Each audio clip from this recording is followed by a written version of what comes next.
जय हिंद दोस्तों। हम आज एडुटेरिया के समर्पण सीरीज का टेस्ट नंबर 3 को सोल्व करेंगे। दोस्तों इसका पीडीएफ आपको डिस्क्रिप्शन लिंक में मिल जाएगा। वहाँ पे टेलीग्राम चैनल का लिंक है, आप वहाँ से डाउनलोड कर लेंगे। कुछ लोग का कहना था कि फुल टेस्ट बनवाइए, क्योंकि अभी तक हम 75 क्वेश्चंस का सेगमेंट बना रहे हैं। कोशिश करते हैं आज हम की फुल टेस्ट बनाएं, क्योंकि विद डिस्कशन ना थोड़ा लंबा हो जाता है, क्योंकि डिस्कशन बहुत ज़रूरी होता है। बिना डिस्कशन के टेस्ट सीरीज कोई मतलब नहीं है। तो हम सारे ऑप्शन को डिस्क्राइब करते भी चलेंगे, और जहाँ पर कभी कुछ मिस्टेक हो जाती है तो अच्छा है आप लोग कमेंट में बता देते हैं। कभी-कभी क्या होता है, लिखने बोलने में जल्दबाजी में मिस्टेक भी हो जाती है। वैसे बहुत कम चांस है ये सब चीज़ें होने का, बट अगर होता है तो आप सब समझदार हैं। खैर वैसे ये सब चीज़ होगा नहीं, और चलिए हम लोग समय ना गवाते हुए अपनी टेस्ट सीरीज को शुरू करते हैं। ठीक है, तो क्वेश्चन नंबर हम लोग फर्स्ट की ओर चलते हैं।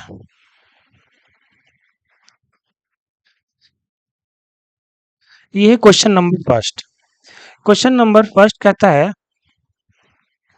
माइक्रोलिथ लघु पाषाण उपकरणों के संबंध किस कालखंड से है।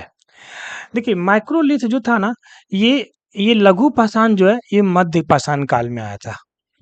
कब आया था ये? मध्य पाषाण काल की ये है। ये माइक्रोलिथ जो है, आपको याद है कि जो पूरा पाषाण काल जो है इसको 3 भागों में बांटा गया था, है ना? तो ये पूरा पाषाण काल, मध्य पाषाण काल और अ, ये जो था आधुनिक पाषाण काल, जिसको हम लोग कहा गया था नवपाषाण काल, है ना? तो ये जो माइक्रोलिथ जो था, जिसमें छोटे-छोटे पत्थर के नुकीले औजार बनाए जाते थे, ये मध्य पाषाण काल में हुआ था। हिस्ट्री जब आप पढ़ेंगे, एंशिएंट हिस्ट्री, प्राचीन भारत, तो स्टार्टिंग में सबसे पहले यही आपको मिलेगा। तो ये पूरा पाषाण काल, इसी समय आग की खोज हुआ था। पूरा पाषाण काल में क्या हुआ था? आग की खोज हुआ था। मध्य पाषाण काल, ठीक है, और ये नवपाषाण काल। नवपाषाण काल में खेती उती होने शुरू हुआ था। तो नवपाषाण काल में मानव जो है अपना घर उर बनाना शुरू किया था। इसी समय पालतू कुत्ता पालना शुरू किया था। घड़ा उड़ा जो है ना, अनाज रखने का जो बर्तन उर्तन है, सब इसी समय में बनाया गया था। ठीक है, तो ये है। अगला सवाल, निम्नलिखित कथनों पर विचार कीजिए। भारत में मनुष्य संबंधी सबसे पहला प्रमाण सिंधु घाटी में मिलता है। देखिए हमें इसमें क्या ढूंढना है, कौन सी कथन सही है। देखिए भारत में मनुष्य संबंधी पहला प्रमाण जो जो प्रमाण है सिंधु घाटी में थोड़ी मिलता है, ये तो गलत है। जो मनुष्य का प्रमाण तो पूरा पाषाण, मध्य पाषाण में भी मिल रहा है। सिंधु घाटी तो अभी उसके बाद का समय है ना? तो ये पहला क्या है, गलत है। आदि ऐतिहासिक काल का तात्पर्य उस कालखंड से है जब मनुष्य को पढ़ने लिखना को कोई ज्ञान नहीं था। नहीं जी, गलत है। आदि ऐतिहासिक काल में मनुष्य के पढ़ने लिखने का ज्ञान था। ठीक है, उसका देखो, इसका एग्जैक्ट डेफिनेशन क्या होगा कि आदि ऐतिहासिक काल जो है, उस कालखंड को हम लोग कहते हैं जिस कालखंड में मनुष्य को पढ़ने लिखने का ज्ञान तो था, लेकिन उसके ऐसे ही लिपि है जिस लिपि को आज तक मनुष्य पढ़ नहीं पाया है। ससुर घोच पोच के पढ़ता था। आदि ऐतिहासिक काल कहने का मतलब आप सीधा सीधा समझिए, सिंधु घाटी सभ्यता, है ना? सिंधु घाटी सभ्यता को लिपि को आज तक नहीं पढ़ा गया है, क्योंकि इनकी लिपियां तो था, आज भी लिपि लिखे हुए, लेकिन कोई पढ़ ही नहीं पा रहा है। तो कैसे इनकी लिपि, इनकी जो लिपि है ये कैसे है, थोड़ा सा पेन को मैं मोटा कर लेता हूँ। अरे भाई आजा। इनके जो लिपि थे ये भाव चित्रात्मक था। कैसा था? भाव चित्रात्मक, है ना? यानी कि इसमें शब्द भी थे और चित्र भी थे और अंक भी थे, है ना? तो इस तरह से इनके क्या होते थे, लिपि होते थे, जिसको आज तक पढ़ा नहीं गया है। तो लिपि तो था, है ना? ये क्या, पढ़ने लिखने ज्ञान नहीं था? नहीं जी, ज्ञान तो था, है ना? ये भी क्या है, गलत है। तो ऑप्शन नंबर डी, ना तो फर्स्ट ना तो सेकंड। चलिए अगला सवाल कहता है, अगला सवाल पे हम लोग चलते हैं, क्वेश्चन नंबर 3 पे चलते हैं। इसको मिटाना पड़ेगा थोड़ा, है ना? क्योंकि बिना मिटाए हम लोग आगे नहीं बढ़ पाते। नए सॉफ्टवेयर में ये चीजें हैं, मैं देखता हूँ क्या चीजें हैं ये। अगला सवाल, अगला सवाल है, सूची 1 को सूची 2 से सुमेलित कीजिए। तो ये सामग्री खोज करता है, इसको मिलान कराना है। भीमबेटका के शैल चित्र, देखिए भीमबेटका के शैल चित्र जो है, इनकी खोज किसने किया था? डॉक्टर विष्णु श्रीधर वाणकर। पहला का पहला सही है। ठीक है। तो ये कब खोज हुआ था, जरा ये भी हम डेट बताते हैं। ये था 1957-58 में हुआ था जी। 1957-58 में हुआ था। पूरा पसान कालीन औजार, इनकी खोज किसने किया था? रॉबर्ट ब्रूस फुट ने किया था। ये 1963 में किया था। ध्यान रखिएगा सबका डेट। विंध्य क्षेत्र में लघु पाषाणीकरण, तो इसका जो खोज किया था ये CL, जो सही मिला है CL क्लाइकल, ये 1867 में हुआ था। इसी खोज 1867 में हुआ था। और भारत में पहली बार शैल चित्रों की खोज, ठीक है, इनका खोज किसने किया था? आर्कीबोल्ड क्लाइकल। ये कब हुआ था? ये भी 1867-68 के समय में हुआ था। तो सब सही मिला हुआ, पहला दूसरा तीसरा चौथा, ऑप्शन ए। ठीक है, नोट कर लिए होंगे। अगले सवाल पे हम लोग चलते हैं। अगला सवाल हमारा कहता है, भारत में चावल के प्राचीनतम साक्ष्य कहाँ से प्राप्त हुआ था? देखिए, भारत में जो चावल के बारे में, देखिए सिंधु घाटी सभ्यता से अलग अलग चीजें हैं। अगर ये चावल पूछा है ना, क्या पूछा इन्होंने? चावल। चावल क्या होगा? कोल्डीवा। क्या होगा? कोल्डीवा। ये कोल्डीवा ये लगभग 7000 ईसा पूर्व पहले की बात, क्या बात है ना। चावल का जो प्राचीनतम साक्ष्य है, ये उत्तर प्रदेश के इलाहाबाद के आसपास है ना, यूपी के इलाहाबाद के पास पड़ता है कोल्डीवा। ये लगभग 8000 ईसा पूर्व पहले के है। ठीक है। और सबसे पहले अगर पूछा जाएगा कि जो कृषि का साक्ष्य, तब होगा मेहरगढ़। जो मेहरगढ़ में गेहूं का उत्पादन था, ठीक है, यहाँ से लगभग सबसे पहले इन्होंने भारत को, सॉरी ये 6000 है ना। सबसे पहले कृषि का साक्ष्य जो मिला था 7000 ईसा पूर्व में मिला था। कहाँ? मेहरगढ़, पाकिस्तान में पड़ता है ना, मेहरगढ़ में। चलिए अगला सवाल, सिंधु घाटी सभ्यता के स्थलों पर विचार कीजिए। चलिए विचार करते हैं। लोथल, मोहनजोदाड़ो, राखीगढ़, है ना, सुतकोटदा। उपरोक्त में से कौन सा स्थल सिंधु घाटी सभ्यता के बंदरगाह थे? देखिए, बंदरगाह एक लोथल था और दूसरा सुतकोटदा था, है ना। ये दोनों के दोनों क्षेत्र कहाँ है? गुजरात में है। Option number C. अगला सवाल, रिक्त स्थान की पूर्ति विकल्प में दिए गए उचित शब्द के आधार पर कीजिए। सिंधु सभ्यता की खोज 1921 में किसने किया था? राखलदास बनर्जी। किसने किया था? राखलदास बनर्जी किया था जी? नहीं नहीं नहीं नहीं नहीं। किसने किया था? देखो, इसकी खोज किसने किया था? दयाराम साहनी।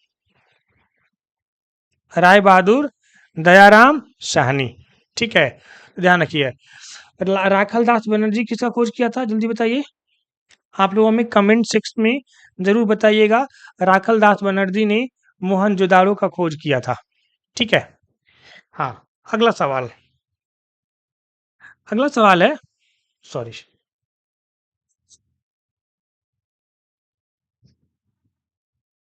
अगला सवाल है, सिंधु सभ्यता घाटी का, सिंधु सभ्यता का भारत में वह कौन सा स्थल है जिसे यूनेस्को ने विश्व विरासत स्थल की सूची में शामिल किया है? देखिए, यूनेस्को ने विश्व विरासत स्थल की जो शामिल किया है, ये हाल ही में 2021 में हुआ है, धौलावीरा में। धौलावीरा को, है ना, कब शामिल किया गया? 2021 में। तो ध्यान रखिएगा। ठीक है। अगला सवाल, सूची 1 को सूची 2 से सम्मिलित कीजिए और सही उत्तर का चयन कीजिए। ठीक है। लोथल, हाँ ये बहुत अच्छा है। लोथल कहाँ है? गुजरात के पास है ना, अहमदाबाद जिला में पड़ता है ये, option number C. Chanhudaro, Chanhudaro जो है ना, ये सबसे पूर्वी इलाका था, पाकिस्तान में है। सॉरी, सबसे पश्चिमी इलाका, सबसे पश्चिमी इलाका है ये, पाकिस्तान में पड़ता है। ये पाकिस्तान के सिंध प्रांत में पड़ता है ना। मोहनजोदड़ो, मोहनजोदड़ो भी पाकिस्तान में ही पड़ता है जी, है ना। ये लड़काना, पाकिस्तान के लड़काना जिला में पड़ता है।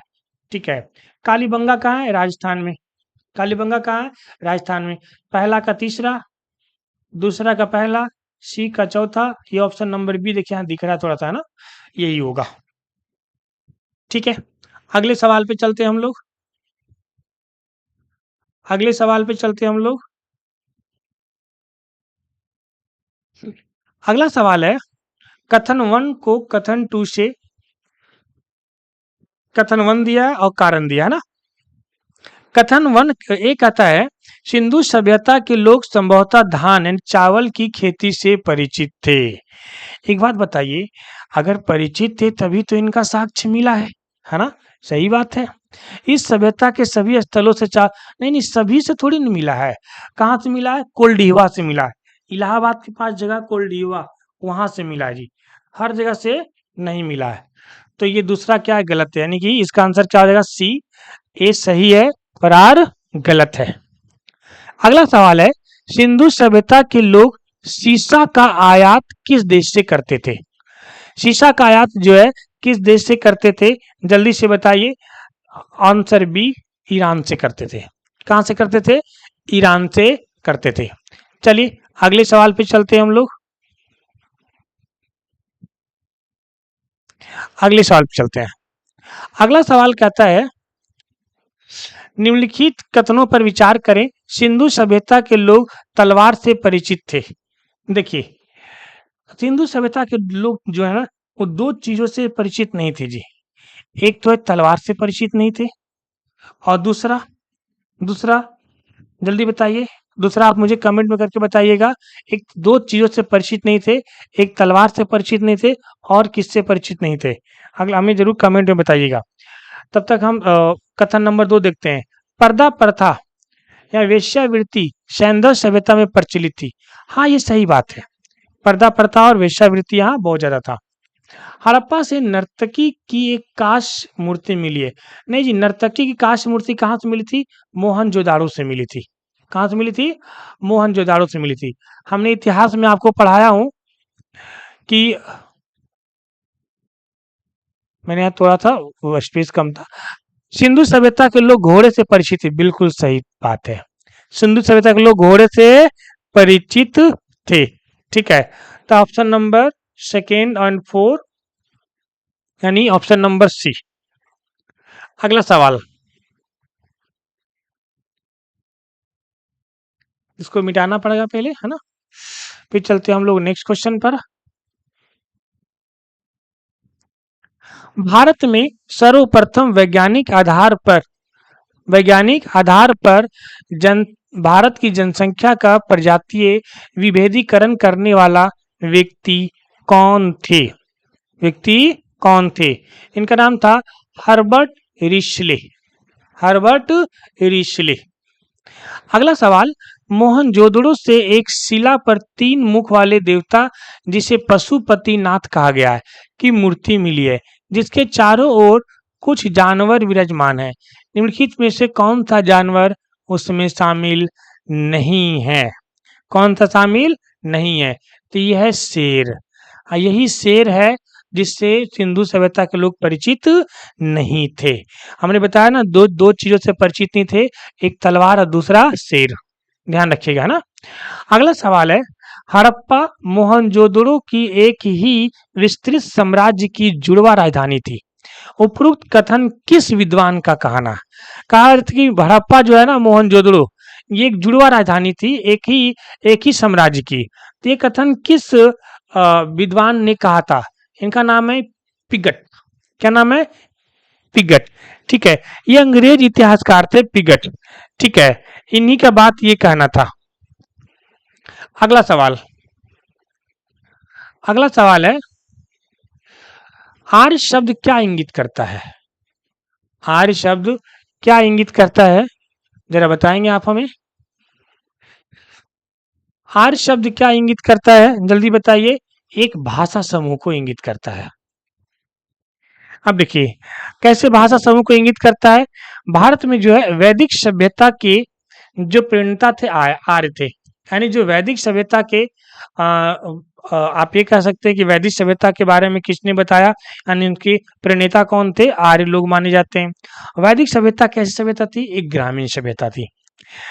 ठीक है, लेकिन आर्य शब्द की भाषा जो है वो इसलिए वो वस्तुतः जो है आर्य शब्द की भाषा जो है इंगित करती है, क्योंकि आर्यों की जो भाषा थी संस्कृत थी।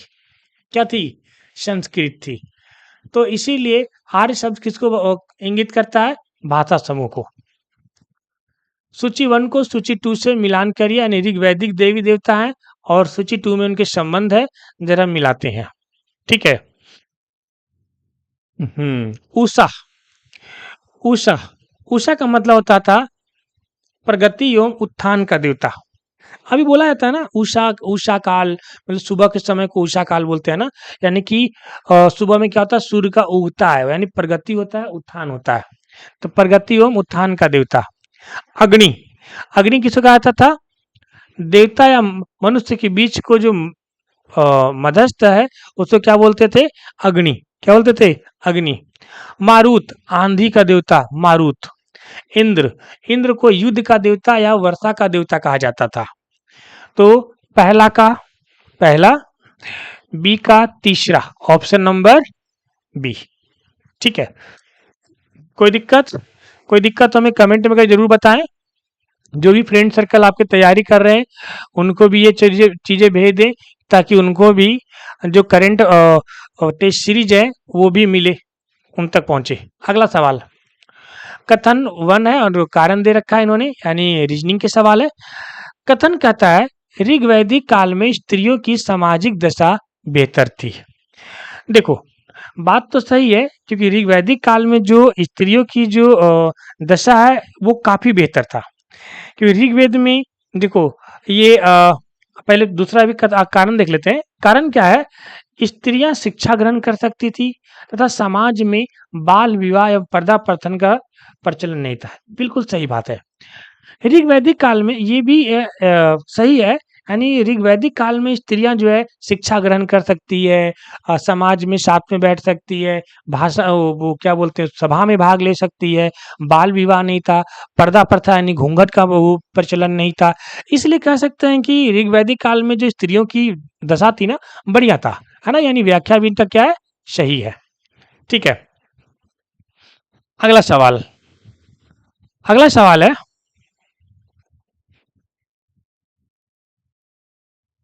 सत्यमेव जयते किस ग्रंथ से लिया गया है? सत्यमेव जयते किस ग्रंथ से लिया गया है?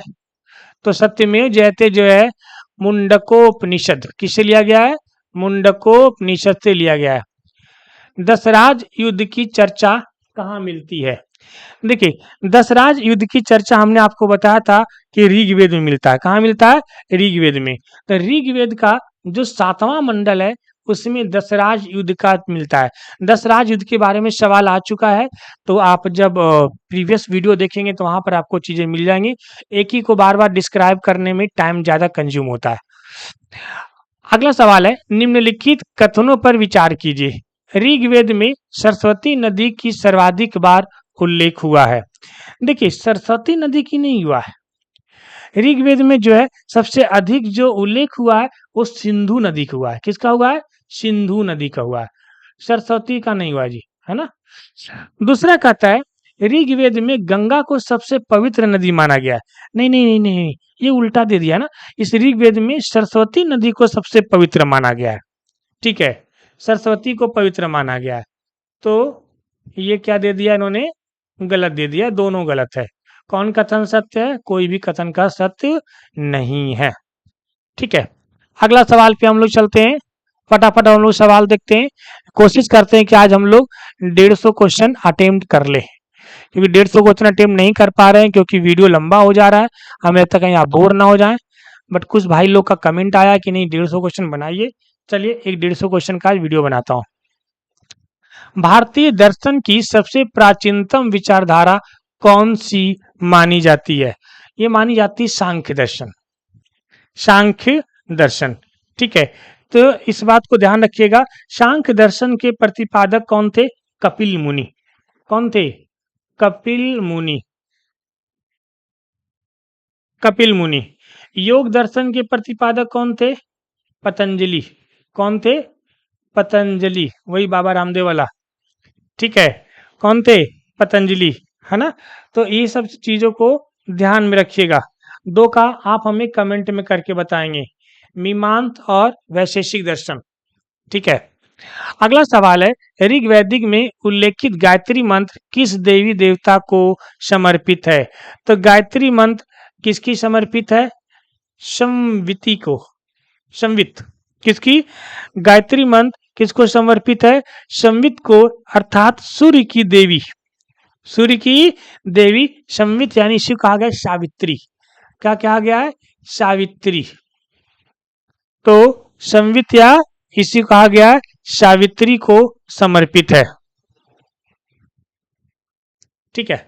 अगला, यह दर्शन विचारधारा ब्रह्मांड की भौतिक में विश्वास करती है। इसके द्वारा परमाणु सिद्धांत का भी विकास हुआ था।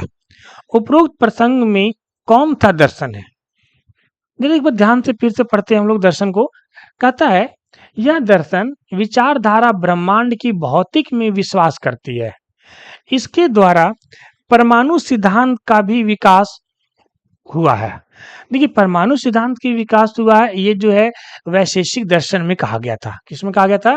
वैशेषिक दर्शन में कहा गया था। आपको बताए हैं ना, दो हमने लिखने के लिए कहा था। वैशेषिक दर्शन के प्रवर्तक कौन थे? महर्षि कणाद। कौन थे? बताइए। महर्षि कणाद। तो महर्षि कणाद थे किसके? वैशेषिक दर्शन के प्रणेता थे। आइए अगला सवाल है, रिक्त स्थानों की पूर्ति करिए। चलिए इसके लिए हम लोग पूरा एक बार जरा देख लेते हैं ठीक से क्वेश्चन को।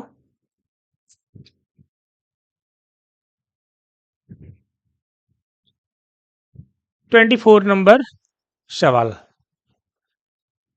कहता है, वेदांत दर्शन में उपनिषद। वेदांत दर्शन में उपनिषद जो है, दर्शन में उपनिषद भगवत गीता और को ज्ञान के प्रमुख स्रोत माना जाता है। इन तीनों ग्रंथों को सामूहिक रूप से प्रश्नार्थी कहा गया है।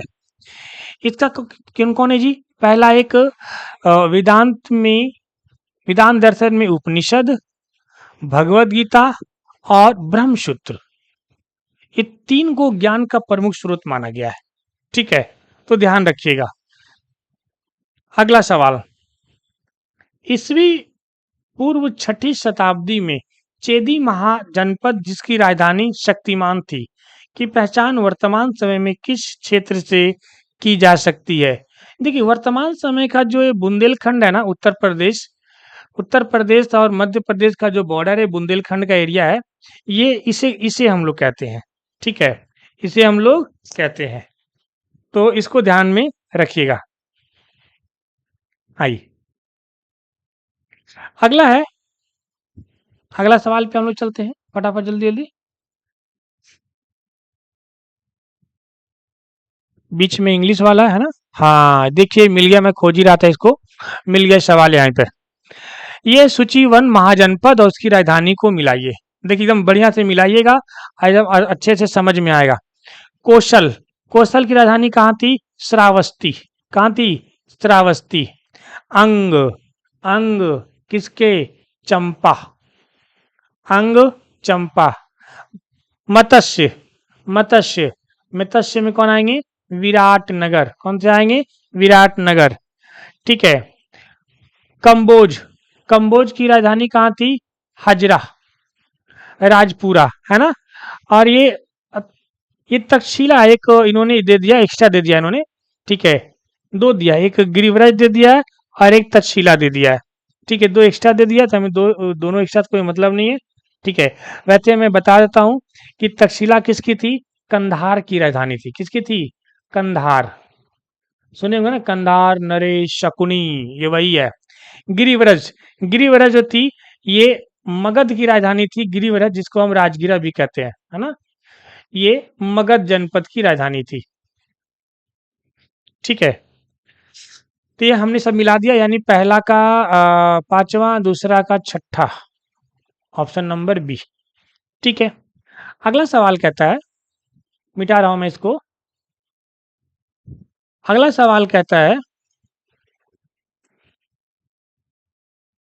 अंगुत्तर निकाय नामक ग्रंथ में ईसा पूर्व छठी शताब्दी में भारतवर्ष में 16 महाजनपदों का उल्लेख मिलता है। अंगुत्तर निकाय किस धर्म से संबंधित है? बौद्ध धर्म से। किससे संबंधित है? बौद्ध धर्म से।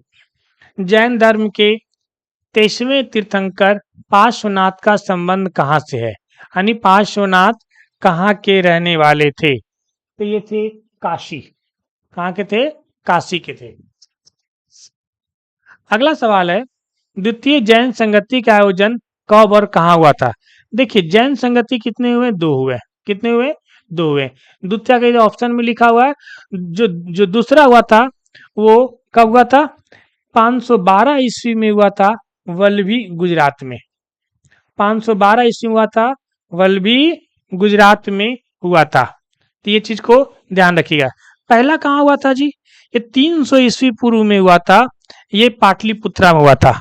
ये जो ऑप्शन दिया है ना, ये पहला है। ये पहला है। अच्छा, दोनों का अगर पूछा जाए कि अध्यक्ष कौन कौन थे, अध्यक्ष पूछा जाए कौन कौन थे, तो पहला जो हुआ था ये स्थूल भद्र के नेतृत्व में हुआ था, है ना। और जो दूसरा हुआ था, जो दूसरा वाला जो बौद्ध संगति हुई थी, ये किसकी अध्यक्षता में हुआ था? ये हुआ था क्षमा श्रवण की अध्यक्षता में। क्षमा श्रवण की अध्यक्षता में हुआ था। इन्हीं जैन संगतियों में जैन धर्म संबंधी जो सिद्धांत है उनको क्या हुआ था? उनकी रचना हुई थी, संकलन हुआ था, और जैन धर्म की जो किताब है उनकी रचना हुई थी, ग्रंथ की रचना हुई थी। अगला सवाल है, निम्नलिखित कथनों पर विचार कीजिए। चलिए विचार करते हैं। जैन धर्म में ईश्वर की मान्यता नहीं है। हमसे पूछा कितने सही है? कितने सही है? जरा देखिए तो जरा, क्या ईश्वर सॉरी जैन धर्म में क्या ईश्वर को माना गया है क्या? नहीं, ईश्वर को नहीं माना गया, नहीं सही है। जैन धर्म में आत्मा की भी मान्यता नहीं दी गई। नहीं नहीं नहीं, आत्मा की मान्यता दी गई है जी। कहा गया है कि आत्मा जो है सारे दुखों का कारण है, और ये बार बार अलग अलग जन्म लेते हैं, इसलिए आत्मा को सताओ, आत्मा को इतना सताओ कि आत्मा दोबारा जन्म नहीं ले। ठीक है। अगला है, जैन धर्म ने अपने आध्यात्मिक विचारों को सांख्य दर्शन से ग्रहण किया। बात बिल्कुल सही है। मल्ल राजा के राजप्रसाद में महावीर स्वामी को निर्वाण की प्राप्ति हुई। बिल्कुल सही बात है। महावीर स्वामी की निर्वाण की प्राप्ति कहाँ हुई थी? पावापुरी में, है ना। तो इसके कितने सही है? 3 कथन सही है। जैन तीर्थंकरों की जीवनी के संबंधित ग्रंथ की रचना कौन है? इनकी जीवनी ग्रंथ रचना कौन है? रचनाकार कौन है? तो इनके हैं भद्रबाहु। कौन है? भद्रबाहु। 2 लोग थे, एक स्थूल भद्र और एक भद्रबाहु। ठीक है, तो इसके बारे में चर्चा मिलता है। ठीक है, भद्रबाहु और स्थूल भद्र है ना।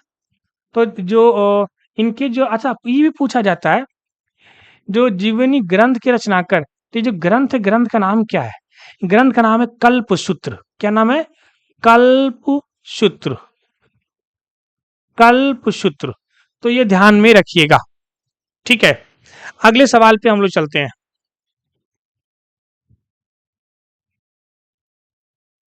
अगला सवाल है, जैन धर्म से संबंधित शीतनवासल की गुफाएं किस राज्य में स्थित है? तो ये तमिलनाडु में है। कहाँ है? तमिलनाडु में है। तमिलनाडु के, हाँ, पुदुकोट्टई जिले में स्थित है। इतना डीप में नहीं पूछेगा। रिक्त स्थान की पूर्ति विकल्प देखिए। महावीर स्वामी ने अपने शिष्यों को कितने दिए थे? 11 गणधरों में विभाजित किया था। Option number C. बौद्ध धर्म के संस्थापक गौतम बुद्ध के महापरिनिर्वाण की घटना को किस प्रतीक द्वारा अभिव्यक्त किया जाता है? ये स्तूप था। क्या था? स्तूप था। थोड़ा सा जरा इनकी चर्चा कर ले, है ना। ठीक है, तो जन्म क्या था? कमल एवं साढ़। मैं महात्मा बुद्ध की चर्चा कर रहा हूँ, है ना?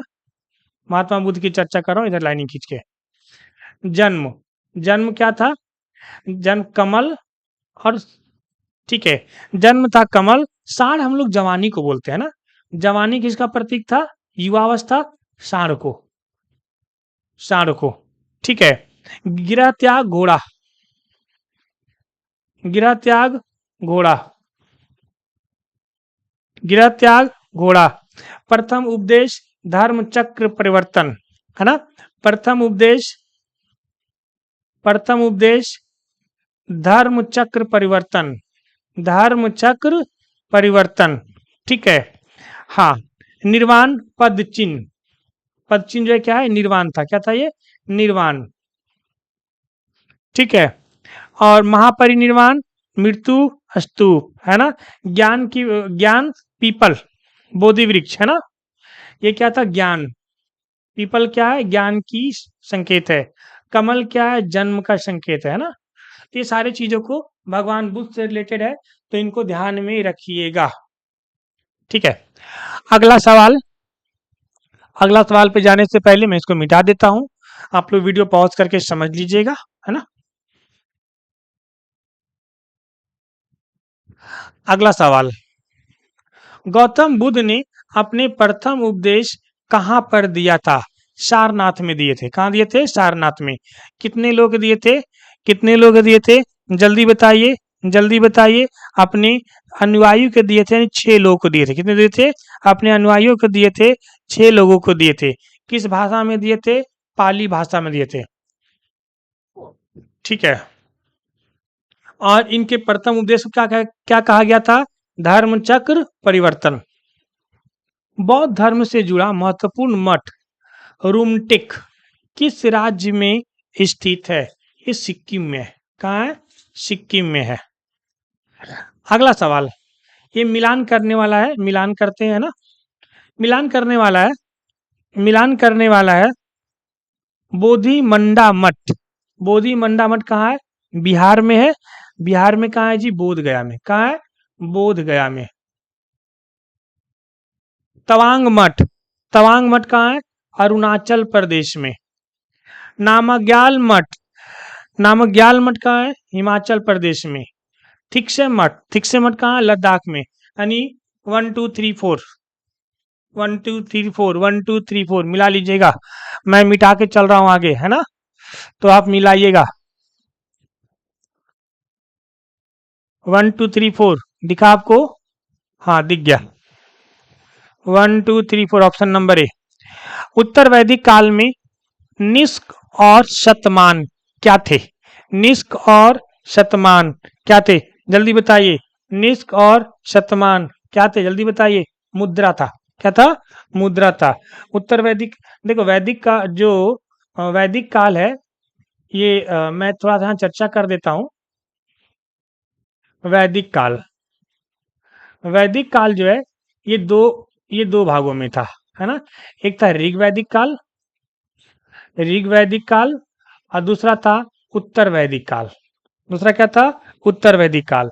ऋग वैदिक काल था 1500 से लेकर के 1500 से लेके 1000 ईस्वी तक, और ये था 1000 ईसा पूर्व से लेकर के 600 ईसा पूर्व तक, 600 ईसा पूर्व तक, है ना? ध्यान रखिएगा।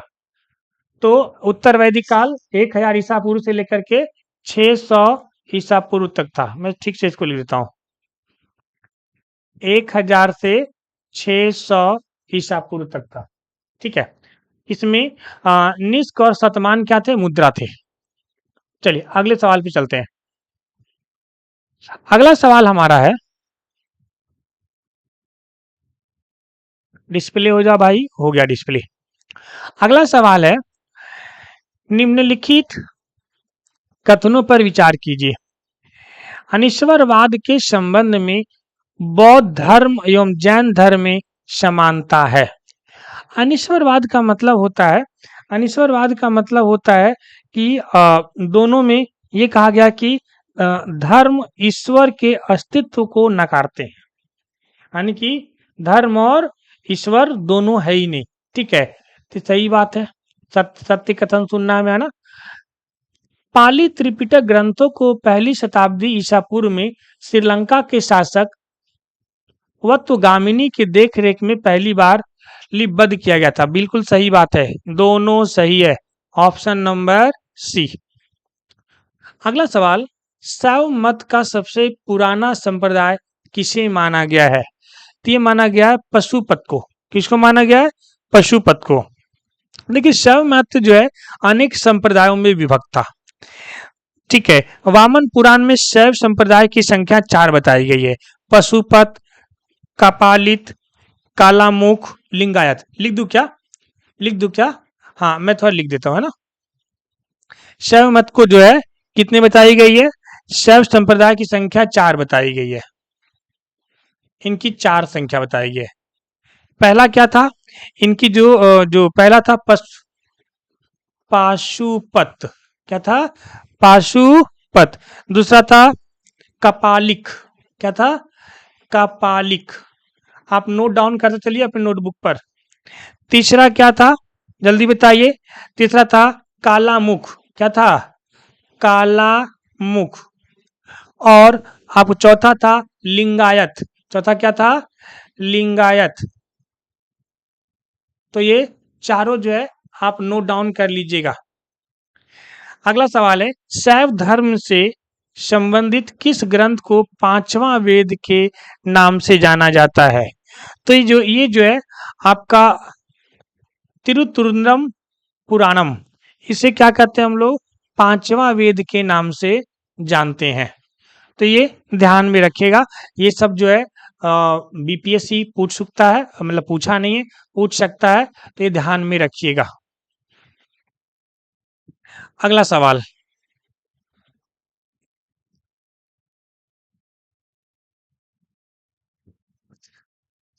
अगला सवाल है, रिक्त स्थानों की पूर्ति विकल्प में दिए गए उचित शब्द के आधार पर करिए। उचित शब्द के आधार पर करिए। ठीक है, शताब्दी में मत्स्येंद्रनाथ ने नाथ संप्रदाय की स्थापना किया था। कौन सी शताब्दी में किया था? 10वीं शताब्दी में किया था, ऑप्शन नंबर डी। अगला सवाल है, सूची 1 को सूची 2 से मिलान कीजिए। तो चलिए जरा एक बार हम लोग मिलान करके देख लेते हैं। सबसे पहला क्या है?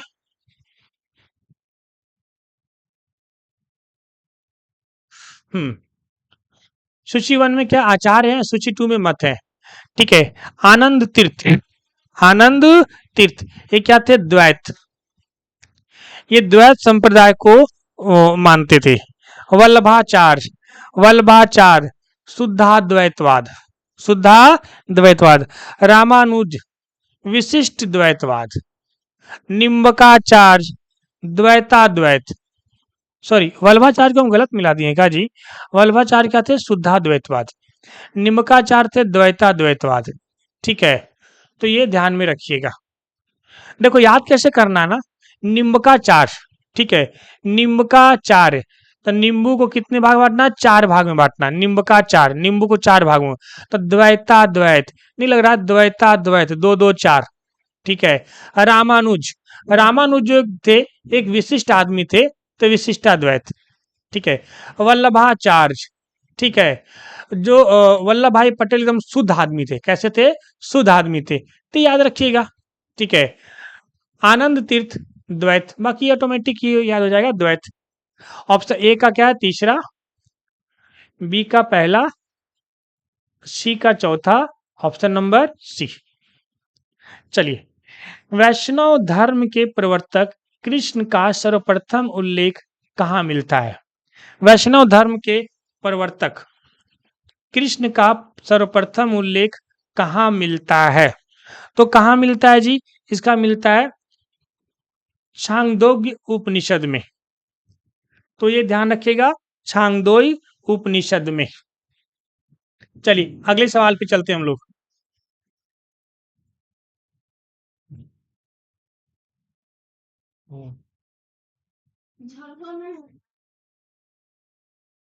अगला सवाल, निम्नलिखित कथनों पर विचार कीजिए। रुद्र संप्रदाय शुद्ध द्वैतवाद का पालन करता है, जिसके आचार्य वल्लभाचार्य थे। देखिए अभी हम लोगों ने चर्चा किए हैं, इसमें क्या चुनना है, कथन चुनना है। देखिए रुद्र संप्रदाय जो था ये सॉरी क्वेश्चन नंबर क्या है 45, ठीक है। तो इससे पूछा है कि कुल कितने कथन सही हैं, ये हम लोग को देखना है।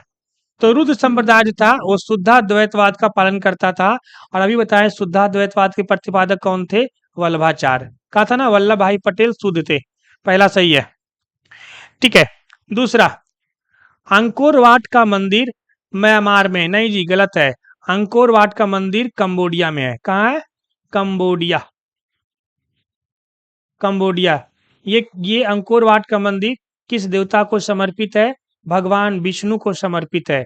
रेलवे इसको कई बार पूछ चुका है, तो आप ध्यान रखिएगा, भगवान विष्णु का समर्पित है, और ये दुनिया का सबसे बड़ा हिंदू मंदिर है, दुनिया का सबसे बड़ा हिंदू मंदिर है, ठीक है।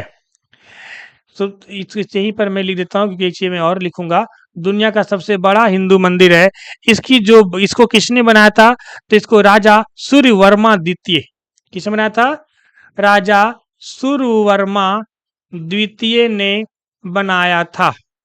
इसके द्वितीय ने कब बनाया था, 1113 से लेकर के 1150 तक बनाने में लगा था। ध्यान रखिएगा, मैं एक ही सवाल में तीन चार सवाल बता दिया हूं, है ना। दूसरा है राम भक्त संप्रदाय संस्थापक रामदास थे। अरे नहीं नहीं नहीं नहीं, नहीं भैया, रामानंद थे। कौन थे, रामानंद थे, गलत है। ब्रह्मसूत्र नामक पुस्तक रामानुज द्वारा लिखा गया था, जिनकी संबंध वैष्णव संप्रदाय से है। सही बात है। तो कितने हैं इसमें, दो सही है। कितने सही है इसमें, दो सही है, ठीक है। अगला सवाल, ये सुनो,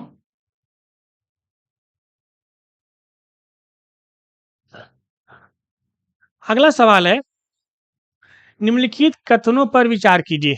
सिकंदर प्लेटो का शिष्य था, सिकंदर प्लेटो का शिष्य था, जल्दी बताइए। नहीं, सिकंदर प्लेटो का शिष्य नहीं था, सिकंदर अरस्तु का शिष्य था, अरस्तु का शिष्य था। सिकंदर सिकंदर जो है पंजाब के शासक पोरस के बीच युद्ध चिनाब नदी के तट पर लड़ा था, जिसे हाइडेस्पिनिज का युद्ध कहा जाता है। देखो दूसरा भी जो है ना, समझिए, ये चिनाब नदी नहीं है, ये झेलम नदी है। क्या है, झेलम नदी है। तो ये भी क्या है, गलत है। तो सिकंदर और पंजाब के शासक पोरस के बीच जो युद्ध हुआ था, वो झेलम नदी के तट पर हुआ था, जिसे हम लोग हाइडेस्पिनिज का युद्ध कहा जाता है। तो कोई भी सही नहीं है, ना पहला ना ही दूसरा, ऑप्शन नंबर डी। गेट खोलने वाला है वो नहीं, वो। अगला सवाल, चलिए अगले सवाल पे हम लोग चलते हैं।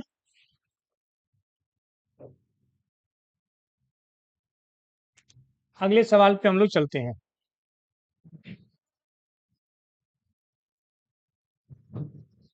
हाँ बहुत गर्मी था, आज बारिश हो रहा है, अच्छा लग रहा है।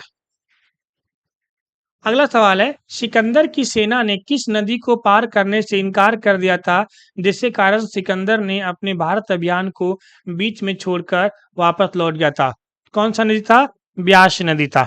इसके पीछे एक बहुत दिलचस्प कहानी है, कहानी को मैं वैसे अपने हिस्ट्री के लेक्चर में डाल रखा हूँ, फिर भी मैं आपको सुनाता हूँ। इसमें ऐसा कुछ था कि जब सिकंदर जो है ब्यास नदी को पार करने के लिए तैयार था, और सिकंदर की सेना जब बिल्कुल तैयार थी ब्यास नदी को पार करने के लिए, तो उसी समय जो है जो तक्षशिला के जो एक शिक्षक थे, उनका नाम था चाणक्य। चाणक्य आए थे किसके पास, मगध के जो सम्राट था घनानंद। घनानंद के जब दरबार में आए तो देखा घनानंद तो सतरा अपने नशेड़ी गंजेड़ी था, नशा में चूर है एकदम। उसने घनानंद ने चाणक्य का अपमान किया, चाणक्य चला गया, और जाते वक्त उसने एक लड़का को उठाया जिसका नाम था चंद्रगुप्त मौर्य। चाणक्य जो था, इसे कहा जाता है एकदम हर विद्या में निपुण था, खास करके जहर विद्या में भी। चाणक्य ने गेम खेला अपने शिष्य के जरिए, उसको सेना में भेज करके किसी तरह उसकी कहानी बहुत लंबी है, नहीं सुनाऊंगा, तो वो आधे घंटे लग जाएंगे।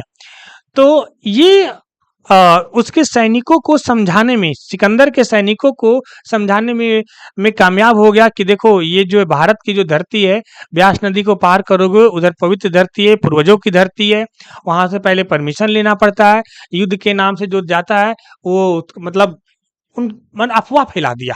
ठीक है, ऐसा वैसा हो जाता है। एक और रीजन है, इतिहासकार का कहना है कि देखो अलग अलग इतिहास का अलग अलग मत है। कुछ इतिहास का कहना था कि सिकंदर की सेना सेना इतनी थक चुकी थी कि उसके अंदर अब ब्यास नदी को पार करने का हिम्मत नहीं था। कुछ इतिहासकार का कहना है कि ब्यास नदी का पानी इस लेवल पे था कि उसको देखकर बाकियों का, उन लोगों का मनोबल टूट गया। जो भी था, खैर वो नदी कौन सी थी? ब्यास थी, है ना। अगला सवाल है, अगला सवाल है, अशोक के निम्नलिखित प्रमुख शिलालेखों में से किसमें धम्म की नीति की व्याख्या का उल्लेख है? तो ये 11वें शिलालेख जो है, इसमें धम्म की नीति का उल्लेख है। पहले में किसकी ये उल्लेख है? पशु बलि पर रोक। किसकी है? पशु बलि पर रोक। ध्यान रखिएगा, मैं लिख दे रहा हूं जो भी ऑप्शन में है। सातवें में, ठीक है, सातवें में किसकी चर्चा है? सातवें में है आपसी समन्वय। यानी कि इनका कहना है कि सभी संप्रदाय के लोग एक साथ रहिए, लड़िए झगड़िए नहीं, सब बढ़िया रहे। सबसे बड़ा शिलालेख यही था। यानी क्या बोलते हैं, क्या बोल सकते हैं हम लोग? आपसी समन्वय, यानी सहिष्णुता। क्या बोलेंगे? सहिष्णुता। ठीक है। 13वें शिलालेख में कलिंग युद्ध की चर्चा है। कलिंग युद्ध की चर्चा है, तो ध्यान रखिएगा, है ना। अगला सवाल है, संस्कृत नाट्य मुद्राराक्ष के लेखक कौन थे? विशाख दत्त। कौन थे? विशाख दत्त। तो ये ध्यान रखिएगा, विशाख दत्त किसने लिखा था? सॉरी, मुद्रा राक्षस का लेखक किसने कौन थे? विशाख दत्त थे। ठीक है। कालिदास कौन कौन लिखे थे जी? कालिदास बहुत सारे ग्रंथ, कालिदास बहुत सारे ग्रंथ लिखे थे, जिनमें से एक सेकेंड, जरा मैं अपना मोबाइल को फ्लाइट मोड में डाल लेता हूँ, बारिश बहुत तेज हो रही है। हाँ, समझिए। कालिदास, कालिदास ने क्या क्या लिखे थे? बहुत सारे लिखे थे। मेघदूत, मेघदूत, है ना। कुमार संभव, कुमार संभव, मालविका अग्निमित्र, है ना। अभिज्ञान शकुंतलम, अभिज्ञान शकुंतलम, ये सब कौन लिखे थे? कालिदास ने लिखे थे। ठीक है। भवभूति ने मालती माधव लिखा था। यानी क्या लिखा था? मालती माधव, मालती माधव। ठीक है। कौटिल्य, कौटिल्य ने वैसे बहुत सारे चीजों ने छोटे लिखा था, लेकिन मेन क्या था? अर्थशास्त्र। बहुत बार सवाल पूछा जाता है कि अर्थशास्त्र किस तरह का किताब था? तो अर्थशास्त्र एक राजनीतिक किताब था, है ना। इकोनॉमिक्स का किताब नहीं था जी, ध्यान रखिएगा, है ना। चलिए अगले सवाल पे हम लोग चलते हैं, अगले सवाल पर हम लोग चलते हैं।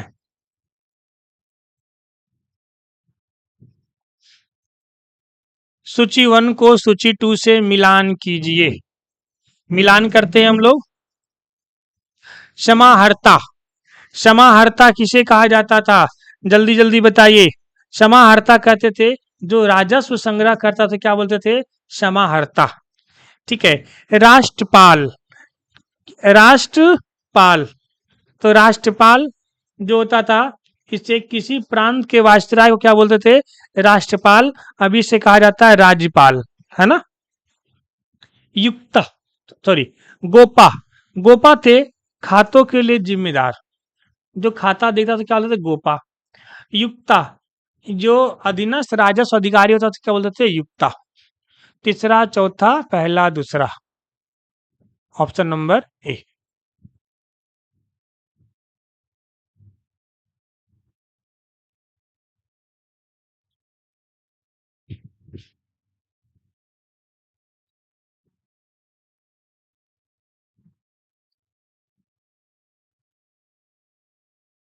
अशोक के शिलालेखों से संबंधित निम्नलिखित युग्मों पर विचार कीजिए।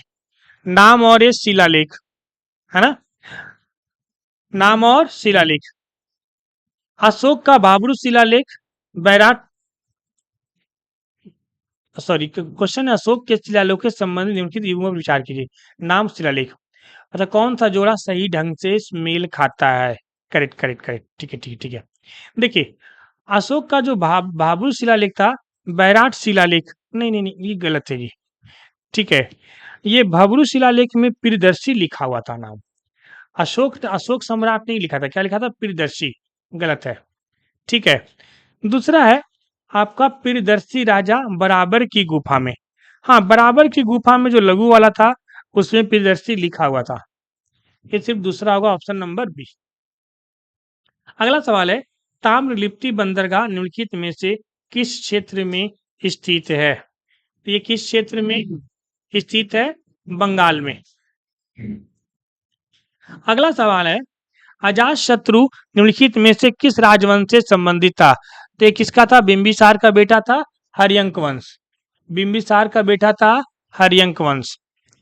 मौर्य वंश के बाद किस वंश ने शासन किया था? देखो, ये ना शासन वाला मैं एक बार लिख के बता देता हूं आपको, याद रखिएगा। ये है, आप एक ट्रिक है, हसीन मशुक शाह। हसीन मशुक, ऊपर लिख रहा हूं, हसीन मशुक शाह। ह से हर्यंक वंश, सी से शिशुनाग वंश, न से नंद वंश, म से मौर्य वंश, सु से शुंग वंश, क से कर्ण वंश, सा से सातवाहन वंश। ठीक है, तो क्या आपसे पूछा है जी? मौर्य वंश के बाद, तो मौर्य का शु आ रहा है, नहीं शुंग वंश। हसीन मसुक शाह, याद रखिएगा। हर्यंक वंश, शिशुनाग वंश, मौर्य वंश, नंद वंश, मौर्य वंश, शुंग वंश, कर्ण वंश, सातवाहन वंश। ठीक है, अगले सवाल पे चले। अगले सवाल पर चलते हैं।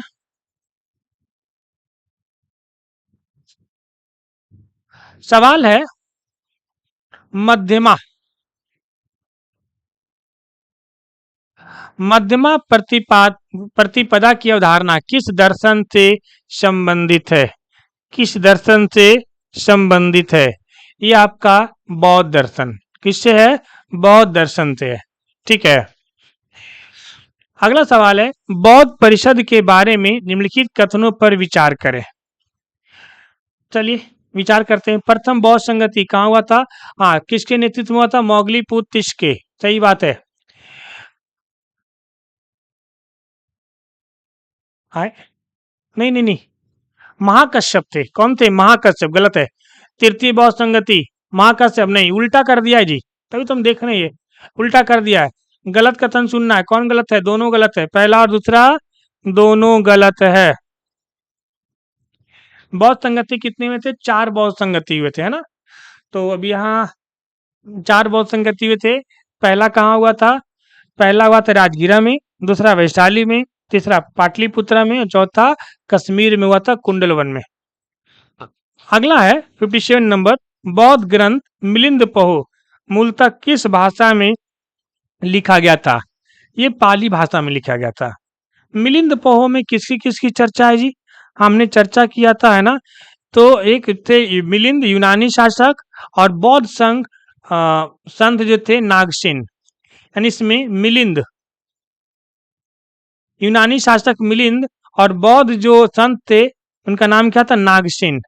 इन दोनों की वार्तालाप है जिसको एक किताब में लिखा गया है जिसका नाम था मिलिंद पहो।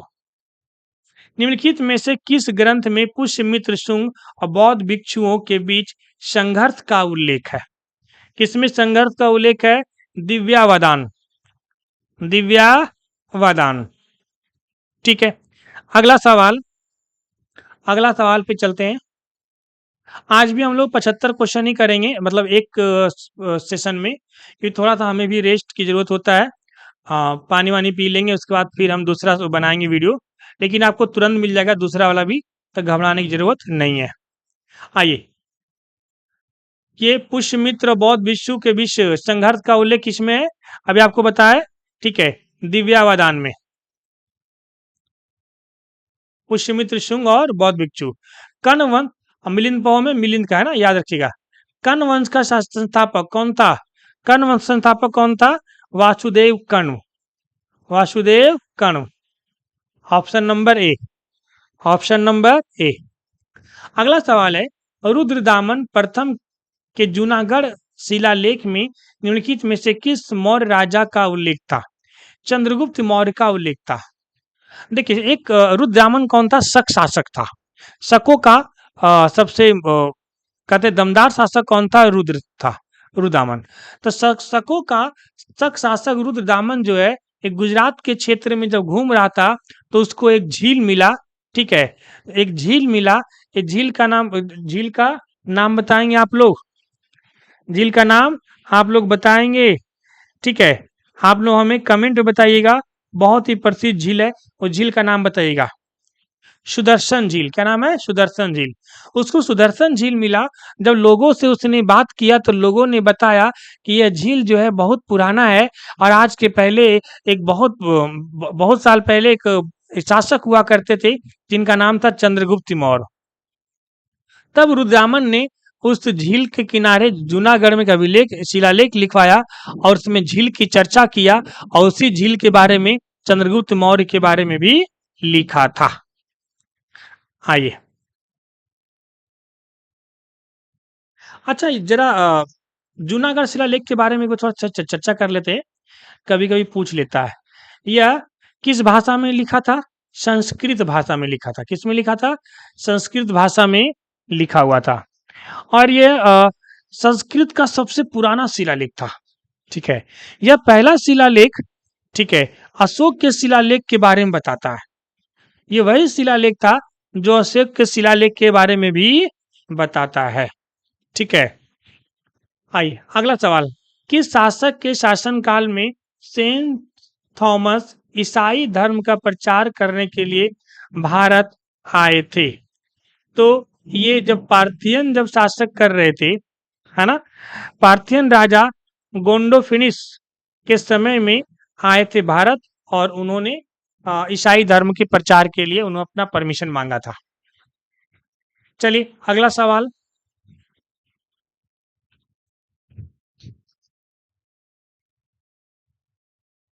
अगला सवाल है, कुषाण शासक के बारे में निम्नलिखित में से कौन सा कथन सही नहीं है? कुषाण शासक के बारे में निम्नलिखित में से कौन सा कथन सही नहीं है? कुषाणों ने बड़ी संख्या में सोने के सिक्के जारी किए थे, सही बात है। सबसे पहले, हाँ, सबसे पहले सोने के सिक्के किसने जारी किए थे? इंडो यूनानी। लेकिन शुद्ध सोने के सिक्के जारी किसने किए थे? कुषाण ने किए थे, है ना। कुषाण वंश का प्रमुख कनिष्क कुषाण वंश का प्रमुख शासक था। बहुत बढ़िया। कुषाणों ने बौद्ध धर्म को बढ़ावा दिया और चौथी बौद्ध संगति का आयोजन किया। बहुत बढ़िया। कुषाणों की राजधानी पाटलिपुत्रा था। नहीं जी, जम्मू कश्मीर में था, है ना, गलत है। कुषाणों की वजह से एक नहीं दो राजधानी थी। ठीक है, तो ये गलत है। इसकी राजधानी मेन क्या था? पेशावर था, और दूसरी राजधानी क्या था? मथुरा था। सांस्कृतिक राजधानी कहाँ था? मथुरा था, और मेन मेन राजधानी कहाँ था? पेशावर था। तो ध्यान रखिएगा।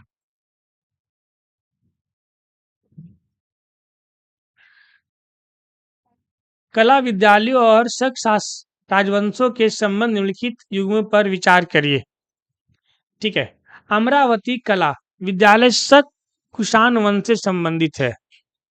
अरे अमरावती देखो उल्टा लिख दिया। अमरावती कला जो है सातवाहन से, और मथुरा कला जो है इस शकों से। दोनों गलत है ना, तो कौन सही है? कोई भी सही नहीं है। अगला सवाल है, कौन सा चीनी यात्री हर्षवर्धन के शासन काल में आया था? देखिए, ह से हर्षवर्धन और ह से हेनचांग, तो ध्यान रखिएगा। ठीक है, हेनचांग जो आया था लगभग 15 वर्ष आया था, 15 साल तक भारत में आके रहा था। और ठीक है, और उन्होंने भारत दौरा किया था, और लगभग 8 से कहीं कहीं 8 साल बोलता है, कहीं कहीं 15 साल बोलता है। ठीक है, और रहा था उसने नालंदा विश्वविद्यालय में पढ़ा भी था और पढ़ाया भी था। ठीक है, तो उन्होंने बहुत सारी बातें जाके बताई थी उसने। ठीक है, उसकी चर्चा हम यहाँ पर नहीं करेंगे अभी, आगे क्वेश्चन में मिलेगा। अगला सवाल,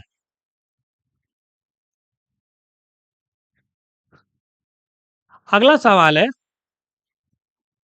प्रसिद्ध संस्कृत जीवनी हर्षचरित्र के लेखक कौन थे? हर्षचरित्र के लेखक देखिए, हर्षचरित्र के लेखक हर्षवर्धन के दरबारी कवि थे बाण भट्ट। कौन थे? बाण भट्ट। ठीक है। वैसे हर्षवर्धन ने भी 3 संस्कृत नाटक लिखा था।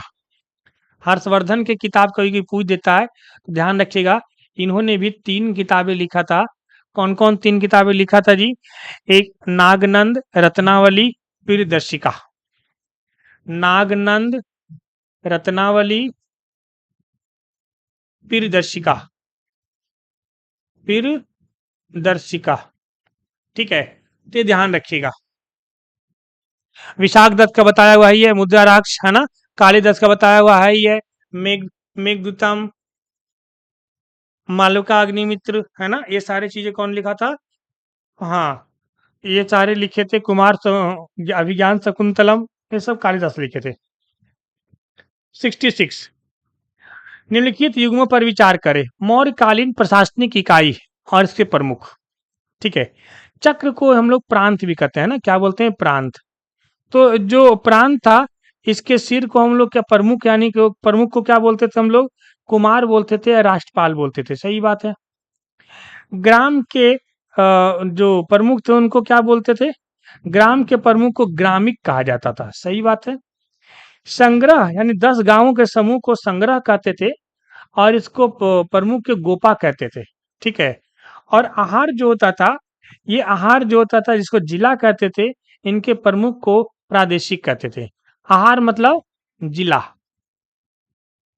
और संग्रह मतलब 10 गांव। कितना गांव? 10 ग्राम। ठीक है, तो सिर्फ 2 सही है, पहला और दूसरा, केवल 2 सही है। अगला सवाल पे चलते हैं हम लोग, अगले सवाल पे हम लोग चलते हैं।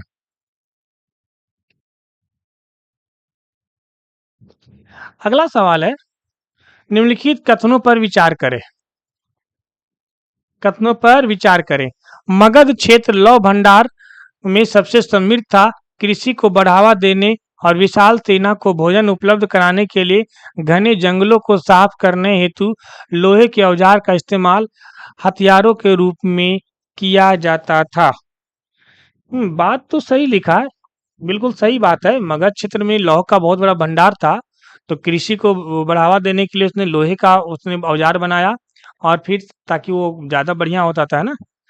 कथन 2 कहता है, लौह युग में अपनी भौगोलिक स्थिति के कारण मगध सबसे शक्तिशाली राज्य क्यों उभरा? बात सही है, इसीलिए शक्तिशाली राज्य के रूप में उभरा था। अगला सवाल पे चलते हैं हम लोग, फटाफट देखते हैं, है ना।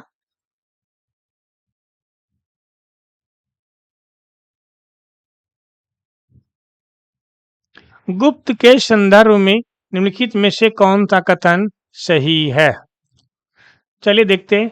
समुद्रगुप्त के दरबार में 9 रत्न पाए जाते थे। नहीं, गलत है, चंद्रगुप्त द्वितीय के दरबार में थे। सती प्रथा का पहला उदाहरण गुप्त काल में 510 ईस्वी में भानुगुप्त के एरन शिलालेख में मिलता है। बिल्कुल सही बात है। गुप्त काल में कृषि योग्य भूमि को क्षेत्र भूमि कहा जाता था। सही बात है, सही उत्तर चुनना हम लोग को, है ना। तो दूसरा और तीसरा। निम्नलिखित युग्मों पर विचार करें। अनेकांतवाद, अनेकांतवाद। ठीक है, पूछा कौन सा सही नहीं है। अनेकांतवाद जो है वो बौद्ध धर्म का नहीं था, ये गलत है। त्रिरत्न जैन धर्म का है। ठीक है, अनेकांतवाद किसका था? किसका दिया हुआ था? ठीक है, ये जैन धर्म से संबंधित था। त्रिरत्न किसका था? जैन धर्म का, यानी केवल दूसरा सही है। अगला सवाल, अगला सवाल कहता है,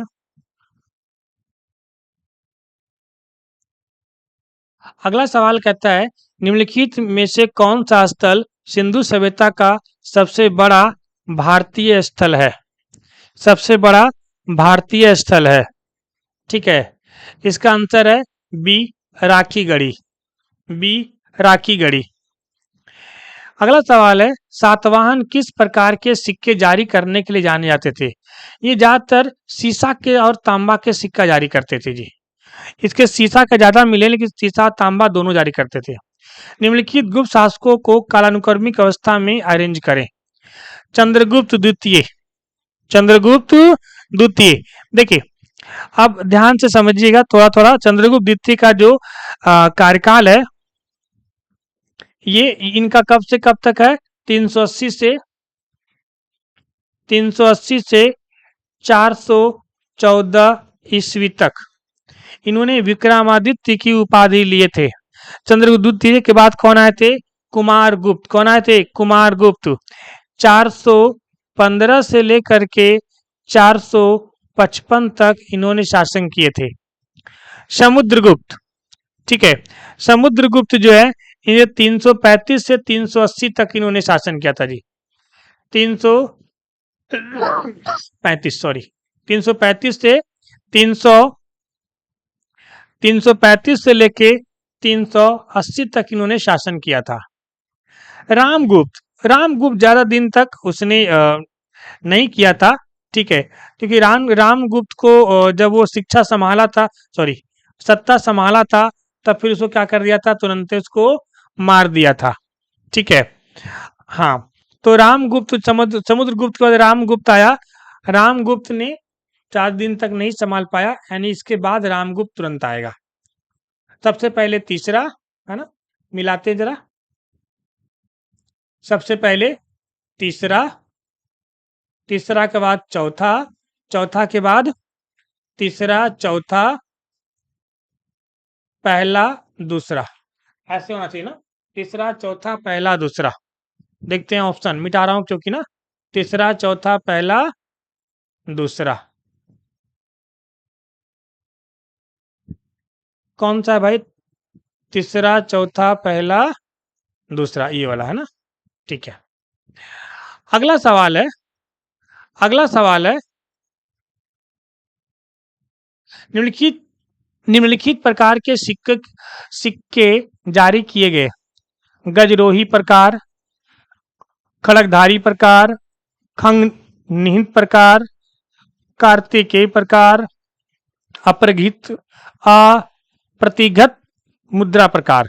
ये किसके समय में जारी किए गए थे? ये कुमारगुप्त प्रथम के समय में जारी किए थे। कुमारगुप्त प्रथम के समय में ही नालंदा विश्वविद्यालय, नालंदा विश्वविद्यालय की स्थापना हुई थी। पहाड़पुर शिलालेख किस गुप्त शासक का है? तो पहाड़पुर शिलालेख बुधगुप्त का है। किसका है? बुधगुप्त का है, ठीक है। फटाफट एक क्वेश्चन और है, उसको देख लेते हैं हम लोग, है ना।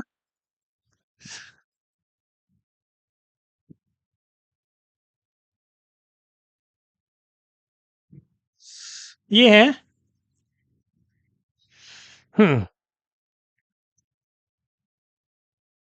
गुप्त शासन के दौरान विनय स्थिति स्थापक एक महत्वपूर्ण अधिकारी था। उनका काम क्या होता था? इनका काम जो होता था, ये अक्सर धार्मिक मामला देखते थे। क्या देखते थे? धार्मिक मामलों का मुख्य अधिकारी होता था। एक दो सवाल और देख लेते हैं। गुप्त काल के दौरान प्रयुक्त शब्द भुक्ति का अर्थ क्या था?